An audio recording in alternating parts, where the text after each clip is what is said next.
ముందుగా అవకాశం ఇచ్చినటువంటి తండ్రి అయిన దేవునికి క్రీస్తు వారి పక్షాన వందనాలు తెలియజేసుకుంటానండి. అదేవిధంగా కూడి వచ్చినటువంటి మీ అందరికి కూడా ప్రభునామమున వందనాలు. ప్రభునందు ప్రియులారా, ఈరోజు మన ధ్యానాంశం ఏమిటంటే ఈ కాలపు అమ్మోరీలు. ఏంటండి? ఈ కాలపు అమ్మోరీలు. ప్రభునందు ప్రియులారా, అమ్మోరీలు అనే ఒక జాతి ఏదైతే ఉందో అది ఏ కాలంలో జీవించినటువంటి జాతి అండి?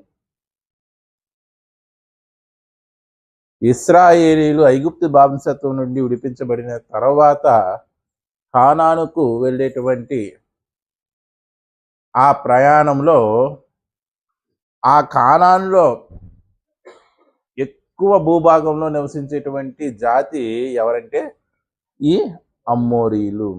ఇంకా చాలా మంది ఉన్నారు. అమ్మోరీలు ఉన్నారు, అమ్మోసీలు ఉన్నారు, అమ్మోనీయులు ఉన్నారు, యోబుసీలు ఉన్నారు, ఫిరిజ్జీలు ఉన్నారు, కానానీయులు ఉన్నారు.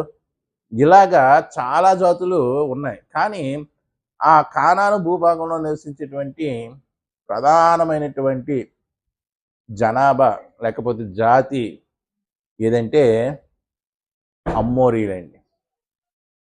అమ్మోరీ. ప్రభునందు ప్రియులరా, ఈ అమ్మోరీలు ఆ కానాను భూభాగంలో ఎప్పుడు నుండి నివసిస్తున్నారు? ఇప్పుడు దేవుడు ఇశ్రాయేలుకి వాగ్దాన భూమి అయినటువంటి కానాన్ని ఇవ్వాలంటే కానాన్లో ఉన్నటువంటి ఆ జాతులన్నింటినీ కూడా దేవుడు ఏం చేయాలండి? అక్కడి నుంచి తోలివేయాలి, ఖాళీ చేయించాలి. లేకపోతే దేవుడు వాళ్ళకి వాగ్దాన భూమిని ఇవ్వలేదు కదండి. మరి ఈ అమ్మోరీయుల ప్రస్తావన ఎప్పటి నుండి ఉంది అని ఆలోచిస్తే ప్రభునందు ప్రియులారా, బైబిల్లో ఆదికాండం 15వ అధ్యాయం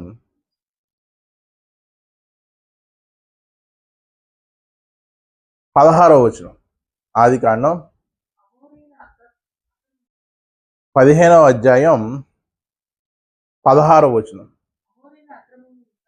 అమ్మోరీల అక్రమము ఇంకను సంపూర్ణము కాలేదు కనుక. ఆదికాండం 15వ అధ్యాయం 16వ వచనం.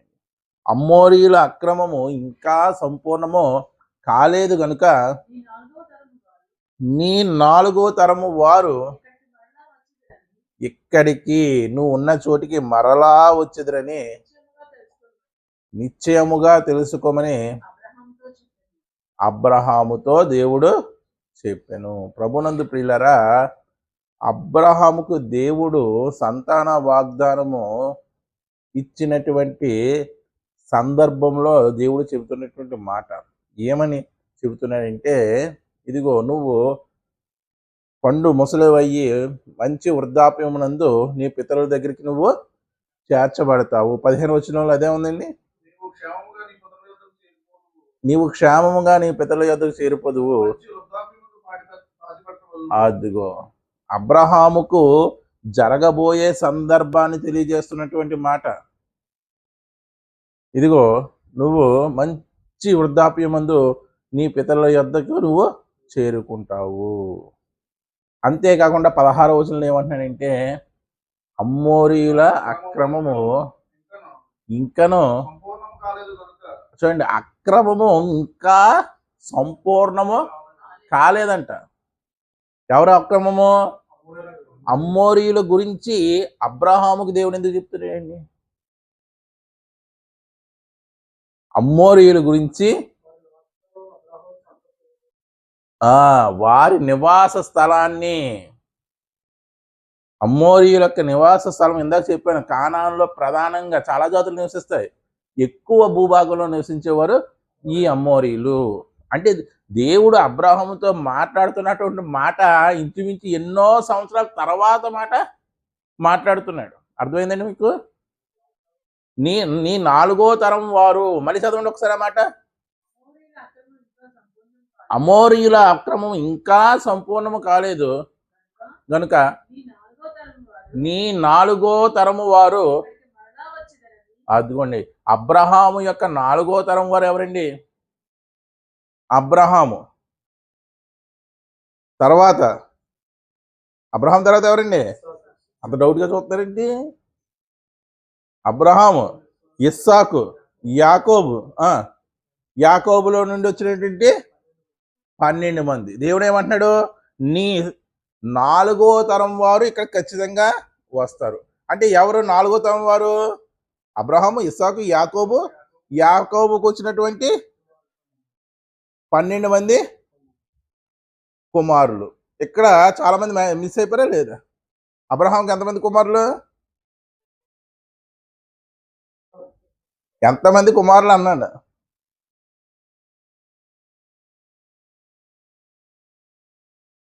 ప్రధానంగా ఎవరు?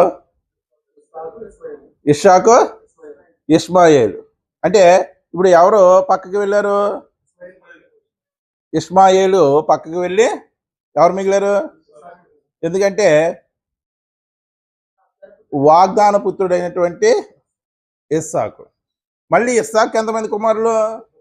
ఎవరండి? 2. ఎవరు వాళ్ళు? యాకోబు, ఏసావు. ఏసావు పక్కకి వెళ్ళిపోయాడు. ఎందుకు? జ్యేష్ఠత్వాన్ని అమ్మేసుకున్నాడు. ఒక్క పూట కూటి కోసం తన జ్యేష్ఠత్వాన్ని అమ్ముకున్న ఏసావు వంటి భ్రష్టుడైనను వ్యభిచారైనను మీలో లేకుండా చూసుకోండి అన్న. అంటే ఏసావు పక్కకి వెళ్ళిపోయాడు. ఇప్పుడు యాకోబు సంతానంలో 12 మంది. వీళ్ళు ఎందుకు పక్కకి వెళ్ళిపోయారు? వీరి అడుగుజాడలో దేవునికి ఇష్టానుసారంగా లేవు. నేను యాకోబును ప్రేమించి తిని చెప్పండి, ఏసావును ద్వేషించి తిని అన్నాడు. ఎందుకు ద్వేషించాడంటే వీరి అడుగుజాడలు దేవునికి అనుకూలముగా లేవు.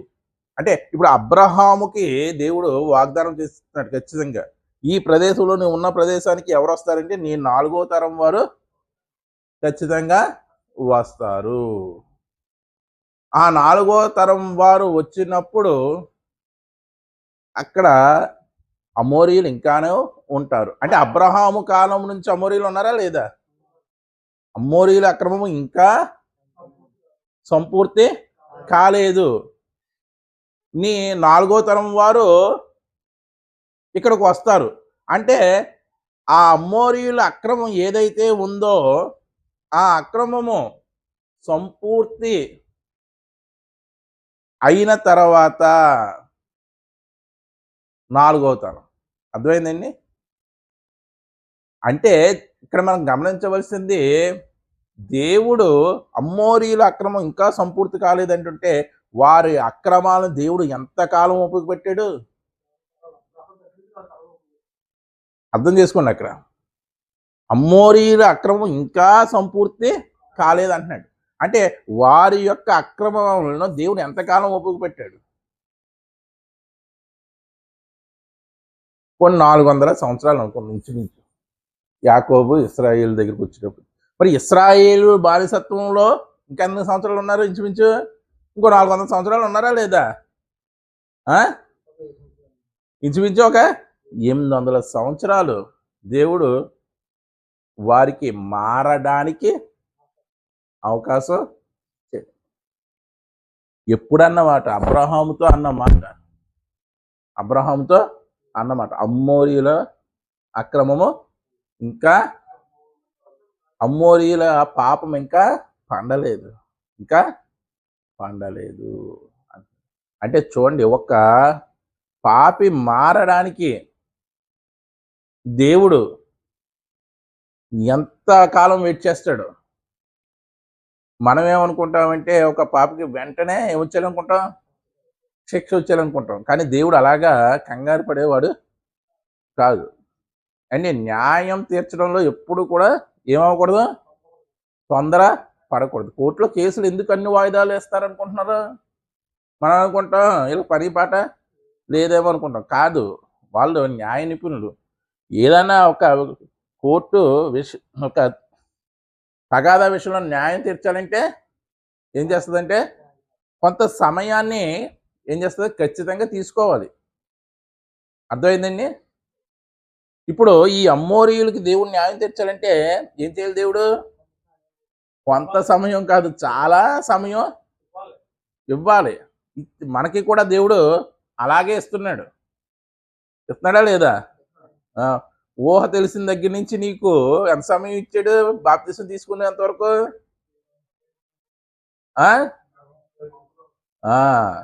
30 సంవత్సరాలు, 20 సంవత్సరాలు. ఇంకా నువ్వు మారకపోతే ఇంకా టైం ఇస్తున్నాడు. అంటే ఇప్పుడు నీకు ఎంత టైం ఇచ్చినట్టు? స్టిల్ ఇప్పటికీ నువ్వు మారకపోతే ఎంత టైం ఇచ్చినట్టు? ఎంత అయితే అంత సమయము ఇచ్చినట్టు. మనం కంగారు పడతాం కానీ దోషికి లేకపోతే అన్యాయస్తుడికి శిక్ష వెంటనే వచ్చేయాలని దేవుడు మాత్రం కంగారు పడడు. ఎందుకంటే అందరూ అంతటా కూడా ఏం పొందాలి? మారు మనస్సు పొందాలని ఆయన ఎదురు చూస్తూ ఉంటాడు. చూడండి, యెహెజ్కేలు గ్రంథం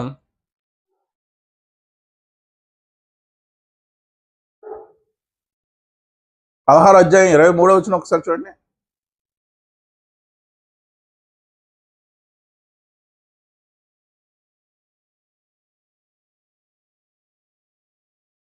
ఇంతగా చెడుతనము జరిగించినందుకు నీకు శ్రమ ఇదే ప్రభువైన యెహోవా వాక్కు.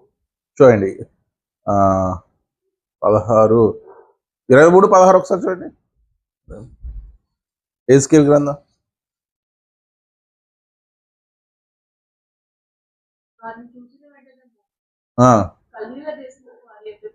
సరే అండి. కాదండి, దుష్టుడు తన అక్రమంలో చనిపోవటం వలన, తన పాపంలో చనిపోవటం వల్ల నాకు సంతోషము కలుగునా? నాకు సంతోషం కలగనే కలగదు. వాడు తన పాపం నుండి మరలుకొని నీతిగా జీవిస్తేనే నాకు సంతోషము అని 18:21 అంటే. అయితే దుష్టుడు తాను చేసినటువంటి పాపములన్నిటిని విడిచి నా కట్టడలన్నిటిని అనుసరించి నీతిని అనుసరించి న్యాయమును జరిగించిన ఎడల అతడు మరణము నొందడు. 23 కూడా చూడండి. దుష్టుడు మరణము నొందుడి చేత, అదిగోండి, దుష్టుడు మరణం నొందుటి చేత నాకు ఏ మాత్రమైనను సంతోషము కలగదంటున్నాడు దేవుడు. వారు తమ ప్రవక్తను దిద్దుకొని బ్రతుకుటయే నాకు సంతోషం. ఇదే ప్రభు అయిన యెహోవా వాక్కు. అంటే దుష్టుడికి ఏమిస్తున్నాడండి? దేవుడు సమయాన్ని ఇస్తున్నాడు. మనం ఏమనుకుంటాం? సమయం ఇవ్వకూడదు, వెంటనే శిక్ష కలుగుతుంది. బైబిల్లో కూడా రాయబడి ఉందండి. చెడ్డవారు తాము చేసినటువంటి చెడ్డ పనులకు శీఘ్రముగా శిక్ష రాకపోవటం చూసి వారు ఎలా పాపం చేస్తున్నారంట? హృదయపూర్వకంగా. ప్రసంగ గ్రంథంలో ఉంటుందండి.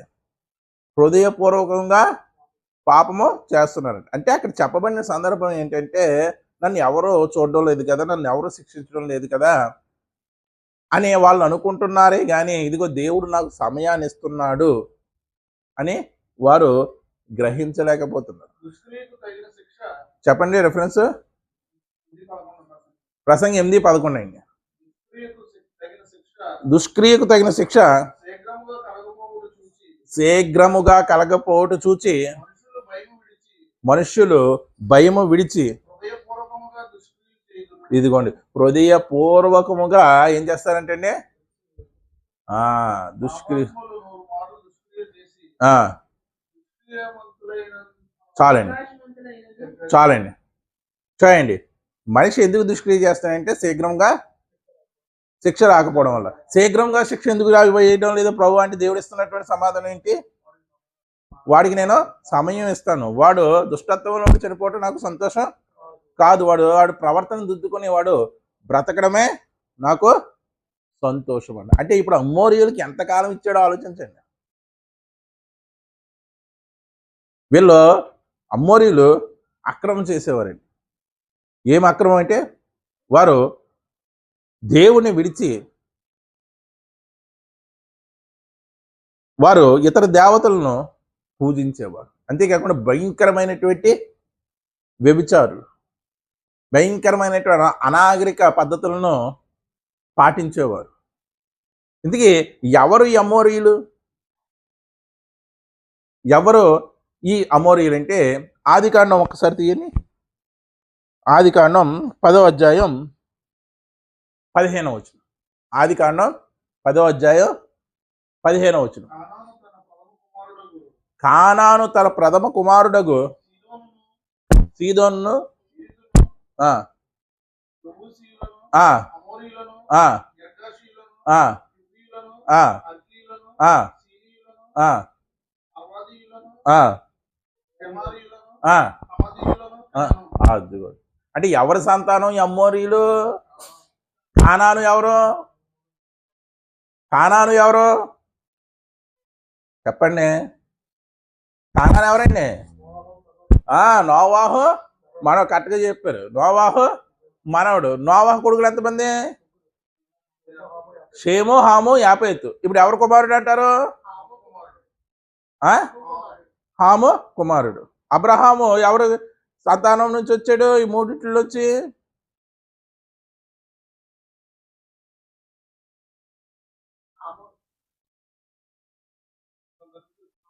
అబ్రహాము షేము సంతానం నుంచి వచ్చాడు. అంటే ఇప్పుడు అమ్మోరీయులు ఎవరు? హాము సంతానం నుండి వచ్చిన వారు. అంటే ఎప్పటి నుంచి ఉన్నారు వీళ్ళు? ఎప్పటి నుంచి ఉన్నారండి? నోవాహు మనవడు కాలం నుంచే వీరు ఉన్నారు. అప్పటి నుంచి వీరు ఏం చేస్తున్నారు? ఏం చేస్తున్నారు? ఏం చేస్తున్నాడు దేవుడు? ఇప్పుడు ఆదికాండం 15వ అధ్యాయం 16వ వచనంలో చెప్పాడు, అక్రమము చేస్తూ ఉన్నారు. అంటే నోవాహు మనవుడి కాలం దగ్గర నుంచి మొదలైనటువంటి వీళ్ళ అక్రమము ఎక్కడ వరకు సాగింది అంటే, ఇదిగో మోషే ద్వారా ఇశ్రాయేలీయులు వాగ్దాన భూమిని స్వతంత్రించుకునేంత వరకు కూడా వీళ్ళు అక్రమం చేస్తూనే ఉన్నారు, కానీ దేవుణ్ణి తెలుసుకోలేకపోయారు. ఇంకా పైపొచ్చి దేవుడి ప్రజల మీద వీళ్ళు తిరుగుబాటు చేశారా లేదా? చేశారా లేదా? చేశారు. అందులో ఒక రాజు ఉన్నాడండి. ఎవరు అంటే సీహోను. ఎవరండి? సీహోను ఎవరికి రాజు అంటే, ఇదిగో అమ్మోరీయులకు. ఎవరండి? అమ్మోరీయులకు రాజు ఎవరు? సీహోను. చూడండి, మనకి అది ఎక్కడ కనబడుతుందంటే, చూడండి సంఖ్యాకాండం 21వ అధ్యాయం 34వ వచనం. సంఖ్యాకాండం 21వ అధ్యాయం 34వ వచనం.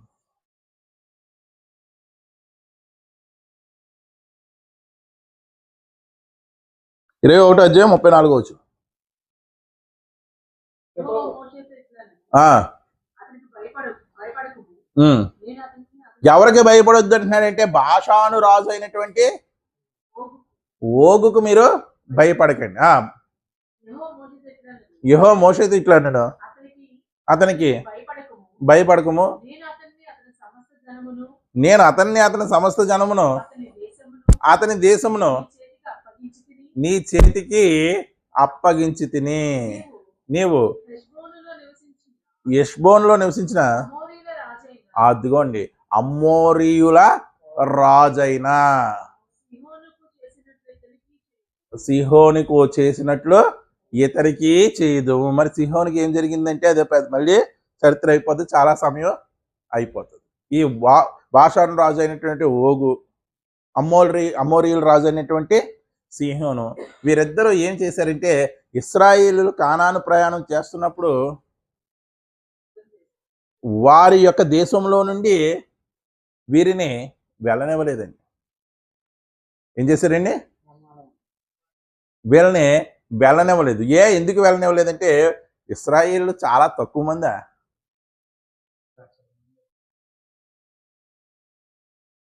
కాల్బలమే 6 లక్షలు. ఇంకా సంతానము, వారి పశువులు ఎంతమంది ఉంటారో ఆలోచించండి. వారు దేశపు పంటను వీరు తినేస్తారని, వారి బావుల్లో నీళ్లు తాగేస్తారని వీరు వెళ్ళనివ్వలేదండి. అయినప్పటికీ కూడా యెహోషువ దూతలను పంపించి మీ బావుల్లో నీరుని కానీ మీ పొలంలో పంటను కానీ మేము తినము అని చెప్పినప్పటికీ కూడా వీరు ఒప్పుకోలేదు. తర్వాత ఇశ్రాయేలీయులు ఈ సీహోను రాజు, అమోరీయుల రాజు అయినటువంటి సీహోను, బాషాను రాజు అయినటువంటి ఓగును ఇద్దరిని కూడా ఓడించి వారి దేశం గుండానే వెళతారు. మళ్ళీ ఇదే కీర్తన గ్రంథంలో కూడా చెప్తాడండి. ఈ బాషాను రాజు అయినటువంటి ఓగు గురించి, సీహోను గురించి చెప్తాడు. ఇప్పుడు అదంతా చదువుకుంటే మళ్ళీ సమయము అయిపోదు. ఎందుకు మళ్ళా ప్రస్తావించాడంటే వీరు సామాన్యులు కాదండి ఆ కాలంలో. వీళ్ళు సామాన్యులు కాదు. వీరిని జయిస్తే ఇంకా ఆటోమేటిక్గా పక్క దేశపు రాజులు ఇశ్రాయేలుకి దాసోహం అయిపోతారు. అంతే కదండి.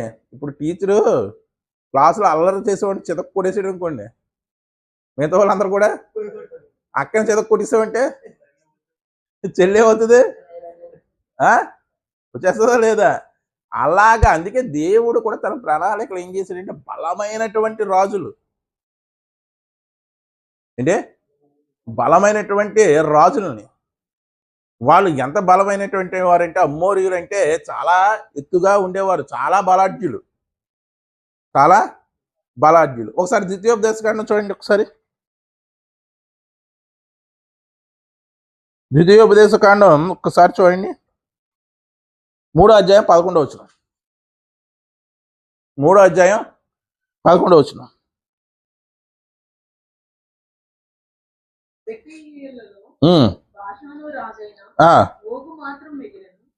బాషాను రాజు అయినటువంటి ఓగు మాత్రం మిగులును, అతని మంచము. ఓగు మంచం గురించి ఎందుకండి ఇప్పుడు మనకి? ఓగు మంచం గురించి మనకెందుకండి? అతని మంచం ఎటువంటి మంచం అంట? చెక్కదైతే ఎందుకు, ఇనపదైతే ఎందుకు, ప్లాస్టిక్ అప్పుడు లేదులేండి. అతని మంచము ఇనప మంచము అమ్మోనీయుల రబ్బాలలో ఉన్నది కదా. మనిషిని మూరతో ఆ మంచం పొడుగు ఎంత అంటే 9 మూరలు. అంటే మోర్ అంటే అడుగున్నర వేసుకొని పోనీ, అంటే 9 అర్ధలోనే ఎంత అయింది? 12.5 ఇంచుమించు 13 అడుగుల పొడవు. అంటే మన మంచం ఎంత ఉంటుంది? 6 అడుగులు. ఇంకా మిగిలిపోతుంది మనకి, మిగిలిపోతా లేదా? ఇతని మంచం ఎంతంట? ఎంతండి? 13 అడుగులు అంట. అంటే 6 అడుగుల మనుషుల్ని ఇద్దరిని నిలువుగా నిలబెట్టినా సరే, నిలువుగా పడుకోబెట్టినా సరే ఇంకా 1 అడుగు మిగిలిపోతుంది. ఇంకా దాని వెడల్పు 4 మూరలు. 4 మూరలు అంటే ఎగ్జాక్ట్గా 6 అడుగులు. మనం ఎంత ఉంటుంది? 6 ఇంటూ ఇదంతా 6 ఇంటూ 13 ఇంటూ 6. అంటే అతను వెడల్పు ఎంత ఉన్నాడని? 6 అడుగులు.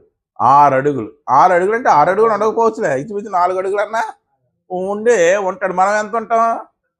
మనం పెట్టుకోలేదు ఎంత?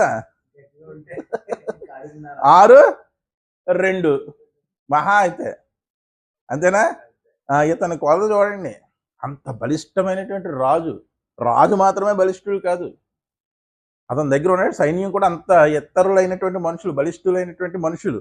యెహోషువ కానానుకు గూఢచారులు పంపించాడు, వేగుల వారిని 12 మందిని పంపిస్తే ఒక్కొక్క గోత్రం నుంచి ఒక్కొక్కరిని పంపించాడు. పంపిస్తే వచ్చి ఏం చెప్పారు? ఆ కానాన్లో ఉన్నటువంటి మనుషులు ఎటువంటి వారు? బాగా ఇతరులు. వారి ఎదుట మేము ఎలా ఉన్నామని చెప్పారు? మిడతల వలె ఉన్నాం. అంటే ఇశ్రాయేలు అంటేనే ఇప్పుడు చూస్తేనే వాళ్ళు ఎలా ఉంటారు? ఇంచుమించు 6 అడుగులు ప్రతి ఒక్కరు ఉన్నట్టు ఉంటారు. మరి వీళ్ళే వాళ్ళ ఎదుట మిడతల వలె ఉన్నారంటే అప్పుడు ఆ కాలంలో నివసించినటువంటి ఆ కానాను భూభాగంలో నివసించినటువంటి మనుషులు ఎంత ఎత్తున ఉంటారు? ఎంత బలాఢ్యులు?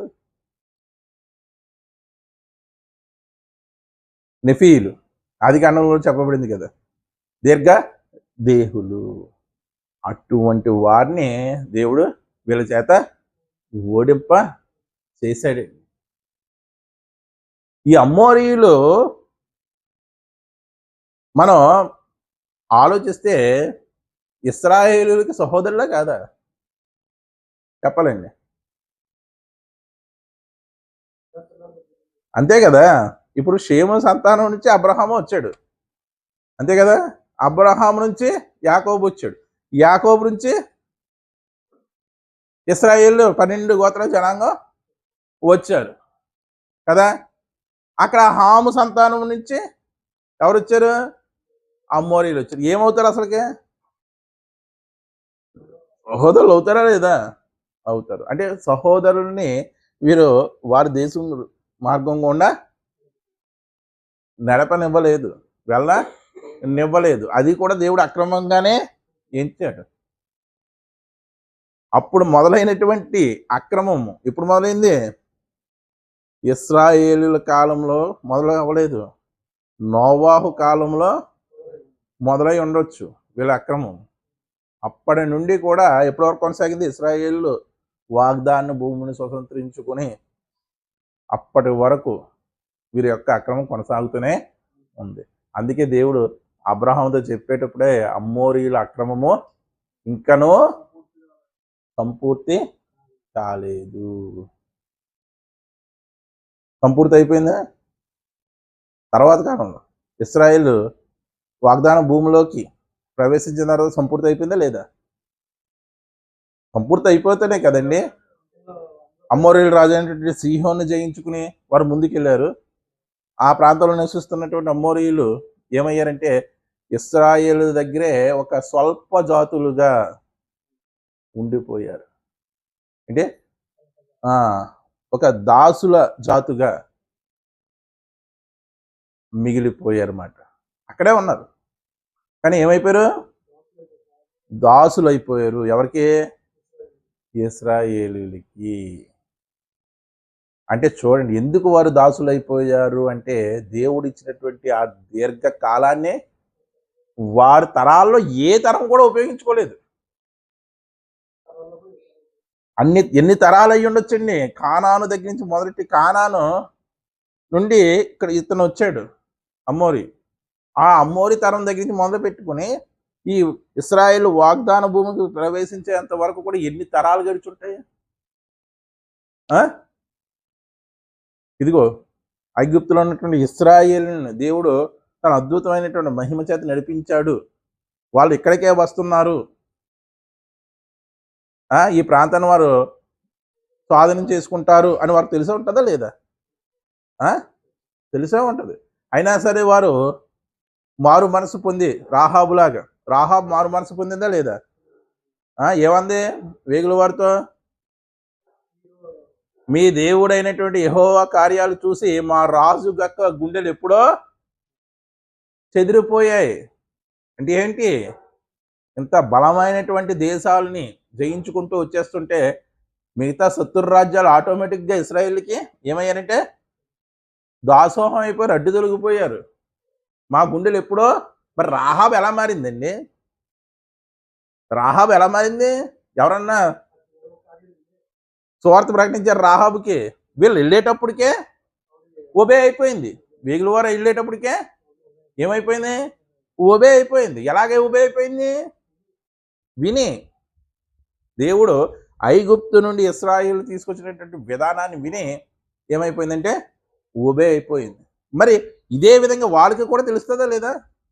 ఎవరికి? మరి వాళ్ళేమైంది? వాళ్ళు ఎడ చెవున పెట్ట. వీళ్ళ గురించి దేవుడు మనసులో ఎప్పటి నుంచి ఉందో ఆలోచన.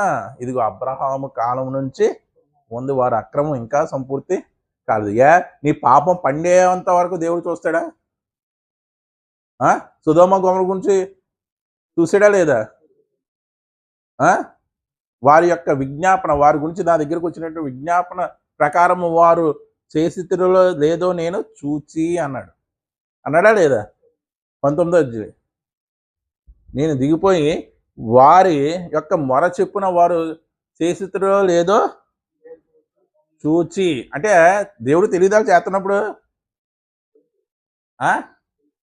తెలుసు. మరి ఎందుకు అన్నాడు ఆ మాట? మళ్ళీ ఎందుకన్నాడండి? అంటే దేవుడు ఆ టైంలో వాడికి ఏమి ఇచ్చాడంటే ఇంకా టైం ఇచ్చాడు. మారత ఎవరినే?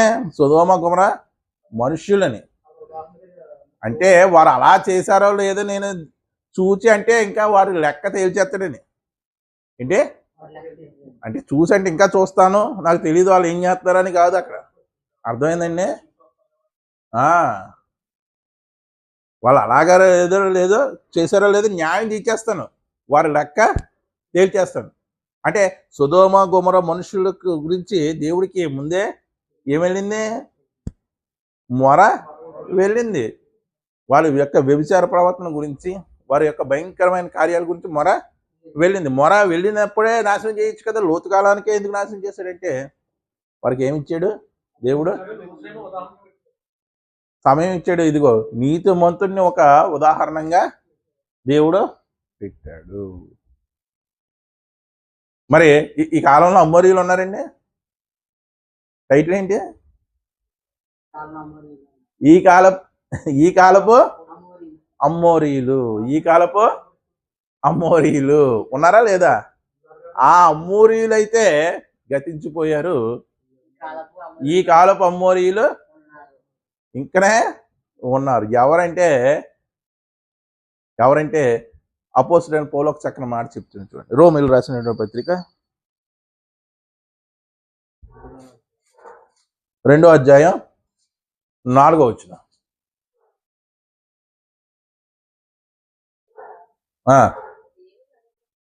దేవుని అనుగ్రహము. చూడండి ఆ మాట చూడండి. అనుగ్రహము అంటున్నాడు. దేవుని అనుగ్రహము మార్పు పొందని మారు మనసు పొందుటకు. చూడండి దేవుడి అనుగ్రహం అంటండి. అనుగ్రహం అనే పదాన్ని ఎందుకు వాడాడండి?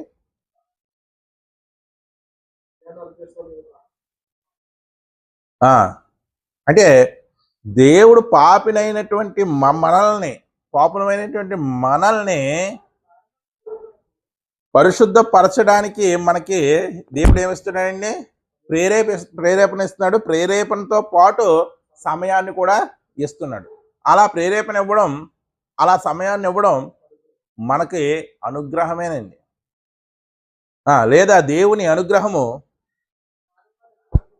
మారు మనసు పొందుటకు నిన్ను ప్రేరేపించుచున్నదని ఎరుగక. చూడండి ఆ అనుగ్రహం ఎటువంటిదంట? ఎవరికి ఐశ్వర్యం?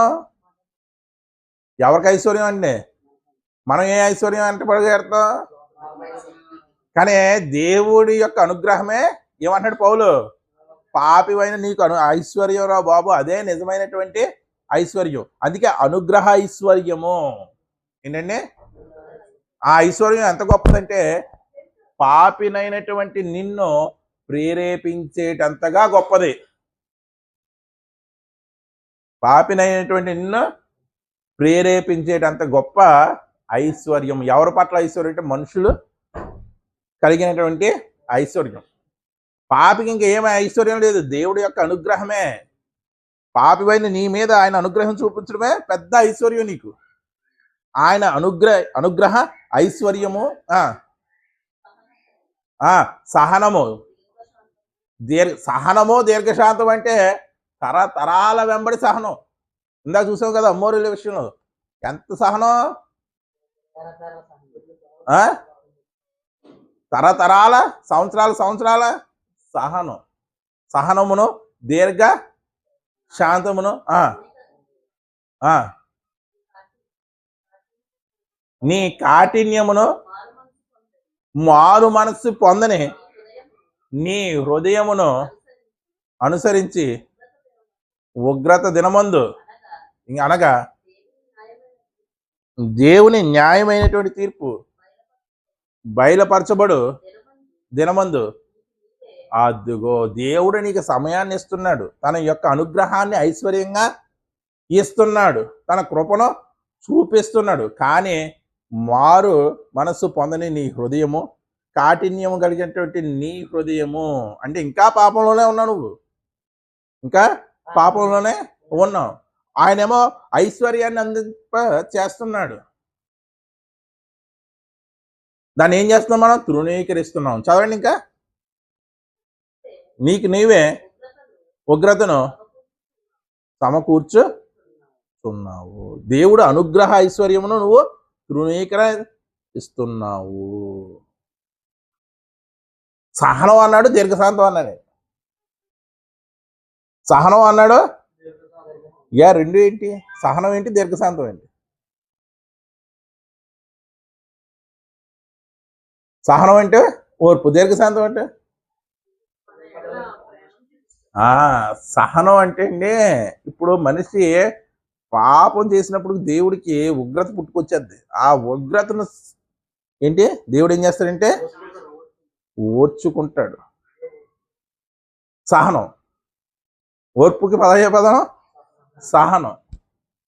పాపి అయిన నిన్ను ఇంకా భూమి మీద జీవింపు చేస్తున్నాడు కదా, ఇంకా సంవత్సరాలు ఇచ్చి. అది దేవుని దీర్ఘ శాంతం. అందుకే 2 పదాల ప్రయోగం చేసేటండి. ఆయన యొక్క సహనమును. అదిగో ఏది తృణీకరిస్తున్నాం మనం?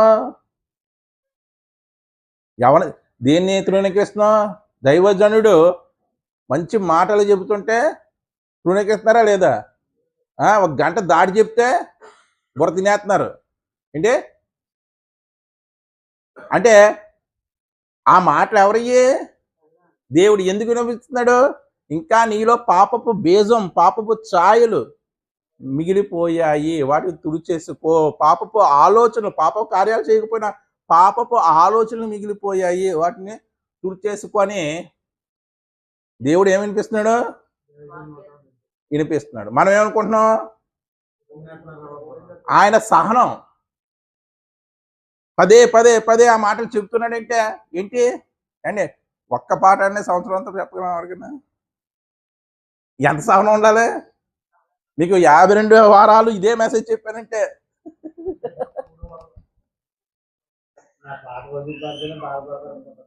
52 వారాలు మీకు ఇదే మెసేజ్ చెప్పాలంటే మీకు సహనం ఉన్నా నాకు ఎంత సహనం ఉండాలి? చాలా ఉండాలా లేదా? మరి దేవుడు అంత సహిస్తున్నాడు, అంత దీర్ఘశాంతం కలిగి ఉన్నాడు. ఇప్పుడు దేని తృణీకరిస్తున్నా? దేవుడి యొక్క సహనాన్ని, దీర్ఘశాంతాన్ని నువ్వు తృణీకరిస్తున్నావు. ఆ సహనము, ఆ దీర్ఘశాంతమే నీ పట్ల అనుగ్రహ ఐశ్వర్యం. అర్థమైందండి మీకు? దేవుడి యొక్క అనుగ్రహ ఐశ్వర్యం ఏంటి? ఆయన యొక్క సహనం. లేకపోతే తుడిచిపెట్టేస్తాడు మనల్ని. ఆయన యొక్క దీర్ఘ శాంతము. నీకు వాక్యం అంటే ఇంట్రెస్ట్ ఉండదు, అయినా సరే నేను తీసుకొచ్చి కూర్చోబెడతాడంటే ఆయన యొక్క సహనం నేను సహిస్తున్నాడు, భరిస్తున్నాడు, దీర్ఘశాంతం వహిస్తున్నాడు. ఎంతకాలం ఇచ్చాడండి ఆ రాడు అమ్మోరీలకి. ఇప్పుడు నీకు ప్రతి ఆదివారం ఎప్పుడైతే నీకు వాక్యం వినపడుతుందో ఆ సమయం, ఎంత సమయం వస్తున్నాడు నీకు? సమయాన్ని, ఆ సిచ్యువేషన్ని, దేవుడు ఆ మాటలు చెప్పేటువంటి ఆ సందర్భాన్ని నీ దగ్గర తీసుకొస్తున్నాడు. అర్థమైందండి? ఎక్కడో ఇశ్రాయేలు ఉంటే మిగతా జాతుల వారు ఆ ఇశ్రాయేల్ గురించి విని తెలుసుకున్నారు. కానీ దేవుడు ఇప్పుడు ఏం చేస్తున్నాడు? ఆ సందర్భాలనే మన దగ్గర తీసుకొస్తున్నాడు. చూడండి ఎంత గొప్ప ధన్యులమో మనం. వారికి దుష్టాంతములుగా సంభవించి యుగాంతంలో ఉన్నటువంటి మనకి బుద్ధి చెప్పడానికి రాయించాడు. దీన్ని ఏం చేస్తున్నా? బుర్ర తినేస్తున్నాడు రా బాబు, టైం ఎక్కువైపోయింది, చెప్పిందే చెప్తున్నారు అన్నావా లేదా? పౌలు ఎటువంటి వాడంట? దీర్ఘ ప్రసంగి. అంటే ఎవరు కూడా ఒక 45 నిమిషాల కన్నా ఎక్కువ వినలేరు, అది నిజమే. కానీ మరి సాధన ఎవరు వినలేరు 45 నిమిషాల కన్నా? అనుభవం లేనివాడు వినలేడు. మరి నువ్వు ఇన్నాళ్ళు సాధన చేస్తున్నావు కదా, మరి 3 గంటల సినిమాలో చూసేస్తున్నావు. ఉదయం మ్యాట్నీకి వెళ్ళిపోయే వాళ్ళు ఉన్నారు, అదే ఉదయం ఏంటి అదే మార్నింగ్ షోకి వెళ్ళిపోయే వాళ్ళు ఉన్నారు, మ్యాట్నీకి వెళ్ళిపోయే వాళ్ళు, 4 షోలు చూసే వాళ్ళు ఉన్నారు. మరి అక్కడ ఉంటున్నావు? అది ప్రాక్టీస్ చేసావు నువ్వు. మరి ఇక్కడ ప్రాక్టీస్ అయ్యేది మరి వాక్యం విసుగు లేకుండా వినడానికి ప్రాక్టీస్ అవసరమా కాదా? ఐదుకు ఎందుకు పడిపోయాడు కిటికీలో నుండి? ప్రాక్టీస్ లేక. ఎవరు ఐతూకు? అపోస్తుడైన పౌలు ఎటువంటి ప్రసంగికుడు? దీర్ఘ ఎప్పుడు మొదలెట్టేవాడు? సాయంత్రం ఈ సమయంలో మొదలెడితే ఏమయ్యేదంట అంటే అప్పుడు ప్రజలు దేవుడి వాక్యం అంతా శ్రద్ధాశక్తులతో వినేవారు. మనం ఇప్పుడు డ్యాన్స్ బేబీ డ్యాన్స్, జబర్దస్తి ఇటువంటివి ఇప్పుడు మొదలెట్టి రేపు తెల్లారుజామున వరకు కూడా ఉంచినా సరే మరి దేవుడి వాక్యం వచ్చేటప్పటికి మరి అవి చూడడానికి వాటిని సహించడానికి సాధన చేసావు కదా, చేసావు లేదా? ఏంటి సాధన? నిద్ర ఆపుకోకుండా, నిద్ర ఆపుకుండా. మరి ఇక్కడ సాధన ఏది? చెయ్యాలా లేదా? ఖచ్చితంగా చెయ్యాలి. అటువంటిది ఏమీ లేదండి. మనకి బైబిల్ తీసామంటే నిద్ర వస్తుంది, బైబిల్ తీసామంటే అసహనం వచ్చేస్తుంది. మనం ఏమనుకుంటామంటే సాతాను నన్ను శోధించేస్తుంది అనుకుంటున్నాం. కానీ ఎక్కడ తప్పు ఉందంటే మన సాధనే తప్పు. అది ఏంటి? ఆ వాక్యం ఏంటి అనుకుంటున్నాం?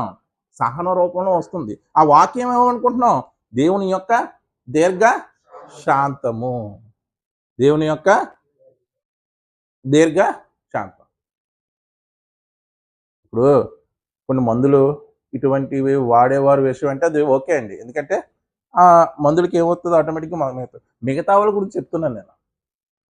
మిగతా వాళ్ళ గురించి చక్కగా స్తంభం చూసుకొని సంఘంలో చెప్పాను కదా నేను చాలాసార్లు.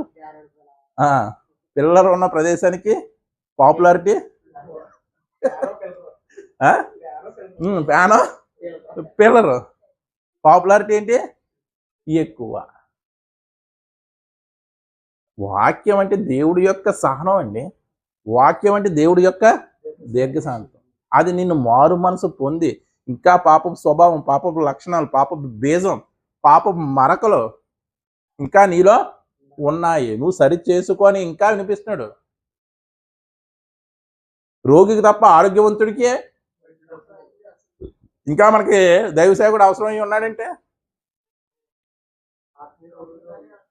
ఇంకా మనం ఆత్మీయ రోగులుగానే ఉన్నాం. పాపం చెయ్యకపోయినా పాపపు ఆలోచనలు మనకి వస్తూనే ఉంటాయి. ఆ పాపపు ఆలోచనల నుండి మనం బయటపడాలి. అంటే చూడండి, యేసుప్రభు వారు 3 దశల్లో ఉన్నారా లేదా? ఏ దశలు? వెరీ గుడ్, బాగా చెప్పారు. తిరిగి బాల్యం, యవ్వనం, నడి వయసు. ఈ 3 వయసుల్లో కూడా ఆయన పాపం చేయలేదు. చేసాడండి. పాప తలంపు కూడా రానివ్వలేదు. ఇదిగో నేను మీకు మాదిరి ఉంచిపోయాను, మీరు నా అడుగుజాడలను అనండి. అంటే మనము కూడా తలంపుల్లో కూడా ఏముండకూడదు? పాపం ఉండకూడదు. చాలా మంది ఫీలింగ్ ఏంటంటే అండి, నేను ఏ పాపం చేయడం లేదు కదా, ఎవరికి అన్యాయం చేయడం లేదు కానీ అనుకుంటాం. కానీ తలంపులు ఊహల్లో ఎంత చేస్తాడు. అంటే కళలన్నీ ఒకే విషయం గురించి వస్తాయని నమ్మకం లేదు కానీ అని చెప్పడం లేదు కానీ ఉదయం అంతా కూడా ఏది ఆలోచిస్తూ ఉంటామో అవి కూడా వస్తూ ఉంటాయి. ఉదయం అంతా నువ్వు పాపపు ఆలోచనలతో ఉన్నావు అనుకో, ఆ పాప ఆలోచనలే కళ్ళలోకి అలాంటి కళలు నీకు వస్తున్నాయంటే అర్థం ఏంటి? నువ్వు ఉద్యోగం నుంచి ఏం ఆలోచిస్తున్నావో అంటే అన్ని సందర్భాల్లో అయ్యే వస్తాయని కాదండి. కళ్ళు ఎక్కువ మానసిక నిపుణులు ఏమంటారంటే ఏది ఆలోచిస్తున్నామో అదే కళ్ళలోకి వస్తాయండి. ఇప్పుడు నాకు ఇందాక పడుకుంటూ భయంకరమైనట్టు కళ, రాజనగర్ సెంటర్లో యాక్సిడెంట్ అయినట్టు, దానికి ఏదో తీర్పు చేస్తున్నట్టు వచ్చిందండి. అంటే ఏంటంటే ప్రయాణం చేస్తున్నప్పుడు అనేక రకమైనవి చూస్తూ ఉంటాం. ఏంటే కళ గురించి చెప్తున్నాను అనుకోకండి, మళ్ళీ డైవర్ట్ అయ్యిందని. ఏదో లారీ వచ్చేస్తుంటే కారుని నేను దోసేస్తున్నానంటే పక్కకి, నా కారుని నేనే అలా అలా అలా తప్పించుకుని అక్కడ ఏదో యాక్సిడెంట్ అయితే దాని గురించి వాళ్ళతో మాట్లాడుతున్నానంట. అంటే మన తలంపులంతా కూడా ఏవైతే ఉంటాయో మధ్యాహ్నం కాలం అది. మళ్ళీ పొద్దున ప్రయాణం చేసి ఏదో ఒకటి చూసి ఏదో ఒకటి ఆలోచిస్తూ ఉంటాం కదా, అదే రిఫ్లెక్ట్ అవుతుంది. చూడండి, మీరు ఆలోచించుకోండి, మీకు ఎటువంటి భయంకరమైనటువంటి కళ్ళు వస్తున్నాయో, హింసాత్మకమైన కళ్ళు వస్తున్నాయా, శృంగారభరితమైనటువంటి కళ్ళు వస్తున్నాయా, ఇంకా ధనాస సంబంధం లాటరీ తడేసినట్టు ధనవంతుడు అయిపోయినట్టు ఇటువంటి కళ్ళు వస్తున్నాయా? అంటే అటువంటి కళ్ళు వస్తున్నాయంటే మీ ఆలోచనలు అవి ఉన్నట్టే. ఇంకా అర్థమైందండి నేను అంటే వచ్చే కళ్ళన్నీ కూడా మీ ఆలోచన బట్టి వచ్చాయి కదా. మళ్ళీ అర్థమైందండి, వచ్చే కళ్ళన్నీ కూడా మీ ఆలోచన బట్టి వచ్చేవి కాదు. అంటే మనిషి తలంపుల ద్వారా కూడా ఇప్పటికీ విశ్వాస అయినప్పుడు కూడా ఏంటంటే తలంపుల ద్వారా పాపం చేస్తాడు. యేసుక్రీస్తు వారి తలంపుల్లో కూడా పాపం చేయలేదు, అందుకే తలంపు పుట్టించడానికి ప్రయత్నించాడు. ఎవరు?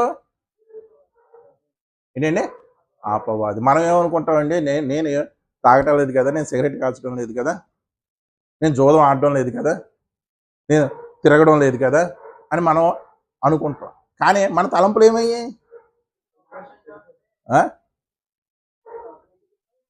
మన తలంపులు ఏమైపోయాయి? మన తలంపులు చెడు తలంపులు అయిపోతున్నాయి. దేవుడు వాక్యం నీకు వినబుద్ధి అవ్వడం లేదంటే తలంపు ఏమైపోయినట్టు అక్కడ అర్థం చేసుకోవచ్చు. నీకు భయంకరమైనటువంటి కళలు, లోకపరమైనటువంటి కళ్ళు వస్తున్నాయంటే ఏంటి అక్కడే మనం అర్థం చేసుకోవచ్చు. అంటే దేవుడు నిన్ను ప్రేరేపిస్తున్నాడు.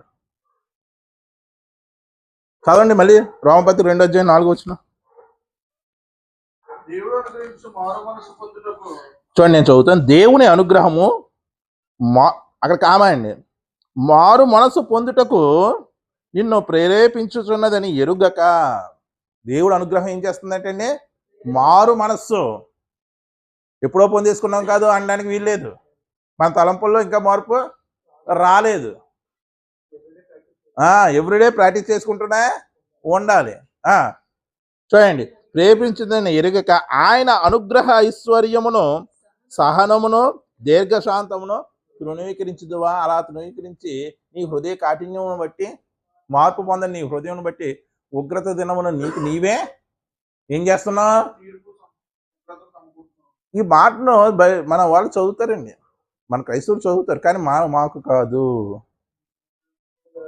అన్యులకి బైబిల్ చదివేటప్పుడు ప్రతిదీ కూడా ఆపాదిస్తాడు, కానీ ప్రతి మాట నాకు చెందుతుందేమో అని తలంచి చదివేవాడికి బైబిల్ అర్థమవుతుందండి. అంతే కదండి. ఇప్పుడు ఇది నాది కాదు, ఇది నాది కాదు, ఇది నాది కాదు అనుకుంటే వెళ్ళిపోవడం చాలా ఈజీ. ఇది నాకేమో, నా జీవితంలో ఎక్కడన్నా జరిగిందేమో అని అక్కడ ఆగి ఒకసారి పరిశీలించుకొని ముందుకు వెళ్తుంటే చదువుతున్నప్పుడు అది ఎంత కష్టం. మనకు అప్లై చేసుకుంటే అలా ముందుకెళ్ళడం కష్టం. అంతే కదండి. మన ఒక అధ్యాయం చదవడం చాలా టైం పట్టేద్దాం మనకు అప్లై చేసుకుంటూ వెళ్తే. లేకపోతే జరుగుతున్నటువంటి సిచ్యువేషన్కి అప్లై చేసుకుంటూ వెళ్తే ఏమవుతుంది? చాలా టైం పడుతుంది. బాగా వాక్యం అర్థమవుతుంది. ఒక 5 అధ్యాయాలు, ఒక 6 అధ్యాయాలు టార్గెట్ పెట్టుకుని నీకు అక్కడ టార్గెట్ ఫిక్స్ అయిపోతుంది. నరకం టార్గెట్లో నువ్వు ఉంటావు. అర్థమైందండి. అమ్మోరీయులకి ఎంతకాలం ఇచ్చినా సరే వాళ్ళు మార్పు చెందలేదు. మనం ఎటువంటి వారం? ఈ కాలపు అమోరీయులమా కాదా? ఈ కాలపు అమ్మోరీయులమేనండి మనం. చూడండి, 2 పేతురు పత్రిక 2వ అధ్యాయం 20వ వచనం. 2 పేతురు పత్రిక 2వ అధ్యాయం ముగించేస్తానండి. 2 పేతురు పత్రిక 2వ అధ్యాయం 20వ వచనం. అయితే మీరు పరిశుద్ధుని వలన చూడండి, వారు ప్రభువును రక్షకుడైన యేసుక్రీస్తు విషయమైన అనుభవ జ్ఞానము చేత. చాలా జాగ్రత్తగా వినండి ఇది. వారు ప్రభువును రక్షకుడైనటువంటి యేసుక్రీస్తు విషయమైన అనుభవ జ్ఞానము చేత. అంటే ఏం కలిగి ఉన్నారు వాళ్ళు? ప్రభువు గురించి, రక్షకుడైన క్రీస్తు గురించి అనుభవ జ్ఞానము కలిగి ఉన్నారు. అంటే పరిపూర్ణులే వారు. వాక్యం విషయంలో వాళ్ళు ఎటువంటి వారు? వాక్యం తెలుసుకునేటువంటి విషయంలో వాళ్ళు పరిపూర్ణ అనుభవ జ్ఞానం కలిగి ఉందంటే అనుభవం ఎప్పుడు వస్తుంది? కృషి చేసినప్పుడు. అనుభవ జ్ఞానము చేత ఈ లోక మాలిన్యములను ఈ లోక మాలిన్యమును తప్పించుకున్న తర్వాత మరలా వాటిలో చిక్కబడి చూడండి, వాళ్ళు ఒక్కసారి దేవుడి వాక్యాన్ని అనుభవించారంట. ఈ వాటిలో చిక్కుబడి మరలా వాటిలో చిక్కబడుతున్నారంట. వాటి చేత జయింపబడిన చూడండి, వాటి చేత జయించబడిపోతున్నారంట. వారి కడవ స్థితి వాడి కరవటి స్థితి మొదటి స్థితి కంటే మరి చెడ్డదగును. ఎటువంటి వారి కడవరి స్థితి మొదటి స్థితి కంటే చెడ్డదవుతుందంటే వారు దేవుని గురించిన అంటే రక్షకుడైనటువంటి క్రీస్తు గురించి, ప్రభువు దేవుడి గురించి అనుభవ జ్ఞానం కలిగిన వారు. ఒకసారి అనుభవ జ్ఞానం కలిగి వారు లోకంలో నుండి బయటికి వచ్చేసారు. మళ్ళీ ఏమయ్యారు? లోకానికే మళ్ళీ చిక్కిపోయారు. యూటర్న్ తీసుకున్నారు. అంటే ఎవరి గురించి చెప్తున్నాడు ఇది? అమోరీయుల గురించి. ఈ కాలంలో ఉన్నటువంటి అమోరీయుల మనస్తత్వం కలిగినటువంటి మన వారు ఎలాగ ఇశ్రాయేలు యొక్క విజయాల గురించి విని కూడా వారు మనసు పొందలేదో, మనము ప్రభు అయిన రక్షకుడు ప్రభు అయినటువంటి క్రీస్తు యొక్క విజయం గురించి తెలిసినా కూడా మనం ఇంకా మారు మనసు పొందడం లేదు. ఏంటి ఆయన విజయం? ఏమిటి క్రీస్తు విజయం? మరణాన్ని గెలిచాడు. మరణాన్ని గెలిచాడు, అపవాదిని ఓడించాడు. ఆయన యొక్క విజయాన్ని అనుభవించిన తర్వాత కూడా మళ్ళా లోకంలో మనం చిక్కబడిపోతున్నాం. అంటే అటువంటి వారు ఉంటారనా ఉండరానా? ఉంటారనా ఉండరానా? మరి మనం ఏంటి, ఇది నాకు కాదు, ఇది నాకు కాదు, ఇది నాకు కాదు అని ముందుకెళ్ళిపోతున్నాం. చెప్తున్నటువంటి మెసేజ్ నాకు కాదు అనుకుంటాం, ఎవరికో అనుకుంటాం. చెప్తున్నా నాకు, వింటున్నా వాక్యం ఎటువంటిది? రెండంచుల ఖడ్గము కంటెను. చెప్తున్నా నాకు, వింటున్నా మీకు. ఎంత టైం ఇచ్చాడు ఇప్పటివరకు నీకు? ఆయుష్లోంచి ఒక 12 సంవత్సరాలు తీసేయండి పోనీ. 12 సంవత్సరాలు తీసేసి ఇప్పుడు నా వయసు 45 సంవత్సరాలు అనుకోండి ఫర్ సపోజ్. దాంట్లోంచి ఒక 12 తీసేయండి, ఒక 15 తీసేయండి పోనీ. 30 సంవత్సరాల నుంచి ఆయన అనుగ్రహ ఐశ్వర్యం, ఆయన సహనం, ఆయన దీర్ఘశాంతం నిన్ను ఏం చేస్తుంది? ప్రేరేపిస్తూనే ఉంటుంది. మనం ఏం చేస్తున్నాం? ఎల్లవయ్య చెప్పొచ్చు కానీ ఏంటి? ఎల్లవయ్యా చెప్పి వచ్చావు కానీ అంటారా లేదు? అలాగే దేవుడి గురించి 4 మాటలు చెప్తే బుర్ర తినేస్తున్నాడు అన్నారా లేదా? మాకొద్దు, మా వీధిలోకి బోర్డులు పెట్టేస్తా అంటే ఆ వీధిలోకి నేను పనిపిస్తున్నానంటే ఆ వీధి ప్రజల పట్ల ఏముంది? దేవుడికి ప్రేమ ఉంది. అమోరీయుల అక్రమం అంతవరకు కూడా సహించాడంటే ప్రేమ ఉంది. దేవుడు పక్షపాతి కాదండి. అన్యులకే ఎక్కువ అవకాశం దేవుడు ఇస్తాడు. మీరు గమనించాలి.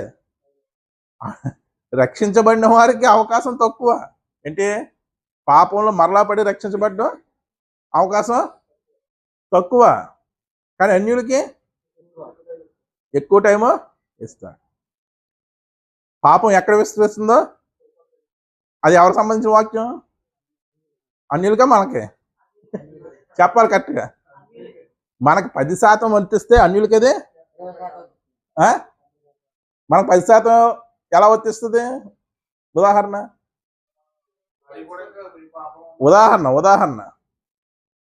దేవుని గురించి అనుభవ జ్ఞానం ఉండి లోకం నుండి వేరైపోయాం. కొంచెం ఎగ్జాంపుల్ చెప్తాను. దేవా, నీవు నాకు ఈ లోకంలో నువ్వు ఉండగా నాకు ఏమని ఎవరన్నారు? ఎవరన్నారు? దావీదు పాపం చేసాడా లేదా? మళ్ళా మారు మనసు పొందాడు. ఆ పాపం చేసేటప్పుడు దేవుని గురించి అనుభవ జ్ఞానం ఉందా లేదా? ఉంది. అంటే మరలా నిలబడ్డా లేదా?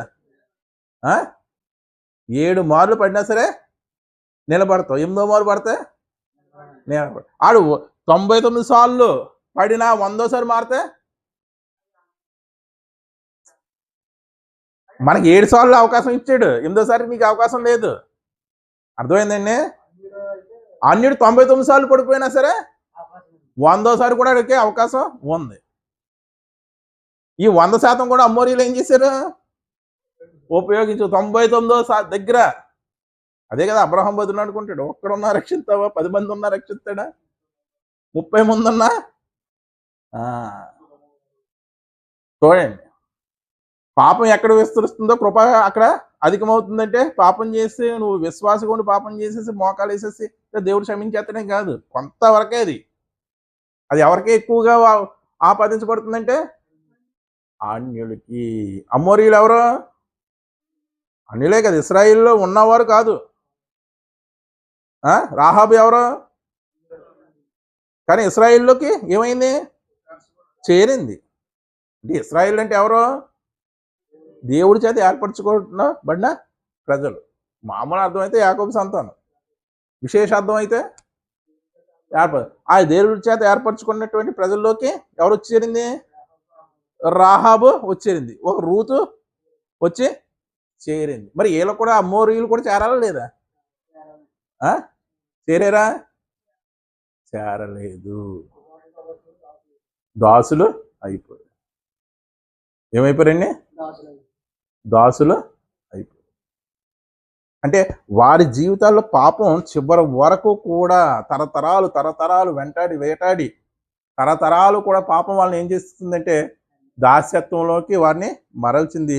అదే దాస్యత్వం వారికి మిగిల్చింది అమ్మోరీలు. అందుకే అమ్మోరీయుల అక్రమం ఇంకా ఏమలేదు, సంపూర్తి కాలేదు. తప్పు ఎవరిది? దేవుడిదా? వినియోగించలేనటువంటి అమ్మోరీయులది, వినియోగించుకోవట్లేనటువంటి మనది. అంటే ఆయన యొక్క దీర్ఘశాంతం, ఆయన యొక్క సహనం గురించి ఈరోజు చెప్పబడిందండి. అర్థమైందండి? ఇంకా మనకి అటువంటి తలంపులు ఉండరాదు. ఒకవేళ వస్తున్నా సరే దాన్ని జయించడానికి క్రీస్తు యేసు కలిగినటువంటి ఈ మనస్సును మీరును కలిగి ఉండంటే అర్థం ఏంటి? మనస్సు అంటే ఆలోచన, తలంపు. ఆయన ఏ తలంపులు ఉన్నాయో, క్రీస్తు స్వరూపం మీలో ఏర్పడినంత వరకు నాకు ప్రసవ వేదన అంటే ఏంటి? స్వరూపం అంటే క్యారెక్టర్, స్వభావ లక్షణాలు. ఆ స్థాయికి భక్తిలో మనం ఎదగాలి. అప్పుడే మనం పరిశుద్ధతలో పరిపూర్ణులు అయినట్టు. మనం పరిశీలించేసుకుంటే మనకు తెలిసిపోద్దండి మనం ఎంతవరకు పరిశుద్ధత సాధించామో లేదో. మనలోనే తీర్పు జరిగిపోద్ది. మనం మరలా ఏం చేస్తాం? ఎదుటి వ్యక్తి తీర్పు తీర్చేస్తూ ఉంటాం. వాడు అలాగండి, ఇది ఎలాగండి అని. అలాంటి వాళ్ళకి కూడా అపొస్తలుడైన ఒక మాట, పౌలు మాట ఒక చురక వంటిదండి. చూడండి, రోమాపత్రిక ముగించేస్తానండి. రోమాపత్రిక 2వ అధ్యాయం 1వ వచనం.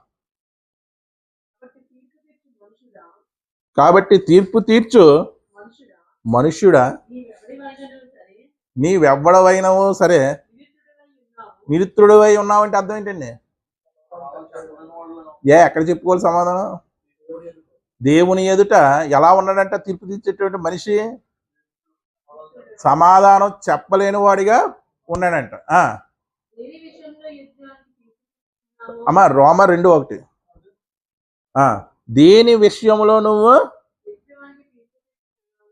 ఎదుటి వానికి నువ్వు తీర్పు తీర్చున్నావో దాని విషయంలో నీవే నేరస్తుడు అని తీర్పు తీర్చుకొనుచున్నావు.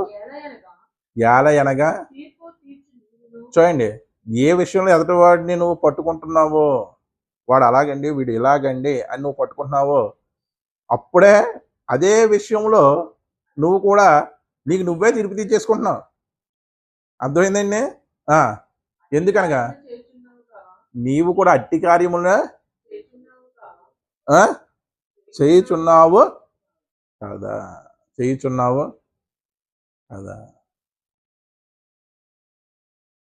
ఇలా ఉంటుందండి మనుషుల యొక్క మనస్తత్వం.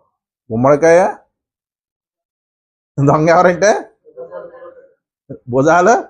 ఎందుకు తడుగుకుంటున్నావు భుజాలు? ఎందుకు తడుగుకుంటున్నావు? చేసింది మనమే కానీ అది మనం కూడా ఆ స్వభావం మనలో ఉంది కాబట్టి తడుగుకుంటున్నాం. అర్థమైందండి? ఇప్పుడు గుమ్మడికాయ దొంగ ఎవరంటే గుమ్మడికాయ తెలిసిపోతుంది కదా దొంగతనం చేస్తే ఎవరి దగ్గర ఉందో. భుజాలు తడుగుకున్నాడంట అంటే ఏంటి? ఆ స్వభావం ఆ నేచర్ నీలో ఉంది కాబట్టి తడుగుకుంటున్నాం. ఆ నేచర్ లేకపోతే తడుకుంటావా? తడుగు అంటే ఇప్పటికీ పాప స్వభావం అనే నేచర్ కలిగి ఉన్నాం. క్రియల్లో లేకపోయినా సరే, క్రియల్లో మనుషులు కాకపోకపోయినా దేవుడు కాకపోడతాయి. తలంపుల్లో ఖచ్చితంగా ఉంటాయి. తలంపుల్లో ఏముంటాయి? ఖచ్చితంగా పాపపు యోచన అనేది ఉంటుంది. వాటిని సరి చేసుకోమని ఈరోజు దేవుడు మనకి వాక్యాన్ని చెబుతున్నాడు. ఇప్పుడు ఈ కాలపు అమ్మోరీలు ఎవరండి? అంటే అమ్మోరీలు క్రియలు బట్టి పాపం చేస్తే వాళ్ళని పాపాత్మలో దేవుడు ఇచ్చాడు. మనకిప్పుడు క్రియలతో పాటు తలంపుల ఆలోచనలో కూడా పాపం ఉండకూడదు. ఇదంతా భయంకరమైనటువంటి స్థితి మంది. ఇశ్రాయేలుడు వ్యభిచారం చేస్తేనే పాపి.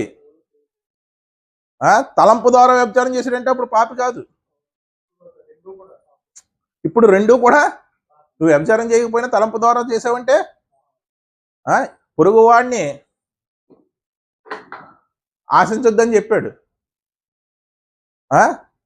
వాడు నాకు అది ఇస్తే బాగుండు, వాడు నాకు ఇది ఇస్తే బాగున్నా నువ్వు ఆశించావనుకో తలంపుల్లో. నువ్వు అడగలేదు వాడిని, కానీ తలంపుల్లో ఆశించావంటే అది కూడా పాపమే. అంటే అంత భయంకరమైనటువంటి తీర్పు మనకు జరుగుతుంది. అర్థమైందండి? అంటే ఇప్పుడు మనం ఈ కాలపు అమ్మోరీలమా కాదా? మన అక్రమము సంపూర్ణమైందా లేదా? చెప్పాలండి. దేవుడు అబ్రహాముతో చెప్పాడు కదా, అమ్మోరీలు ఇంకా అక్రమము ఇంకమో చదివారండి ఆ మాట ఎప్పుడన్నా? చదువుకునే వెళ్ళిపోయాం. నేను చదువుకుని వెళ్ళిపోయాను. కానీ అలా చదువుకుని వెళ్ళిపోతున్నప్పుడు చాలాసార్లు చదివామండి. కానీ ఒక్కసారి ఆగి వెళ్తేనే మనకి ఏమవుతుందంటే అర్థం అవుతుందండి. ఆగి వెళ్ళి చదివేవాడే ధన్యుడు. చదువుతూ అర్థం చేసుకుంటూ వెళ్ళాడు మరి ధన్యుడు. ఎందుకంటే చదివేవాడే ధన్యుడు అంటే ఇప్పుడు చదివేవాడే లేడు. కాబట్టి ఈ కాలపు అమ్మోరీలమ్మ ఆయన మనకి 40-30 సంవత్సరాలు లేకపోతే 20 సంవత్సరాలు లేకపోతే 10 సంవత్సరాలు సమయం ఇచ్చాడు. ఇంకా ఆయన సమయం ఇస్తూనే ఉంటాడు. కానీ దీపం ఉండగానే ఏం చేయాలి? మనం ఇల్లు చక్కగా పెట్టుకోవాలి. ప్రార్థన చేసుకుంటాం.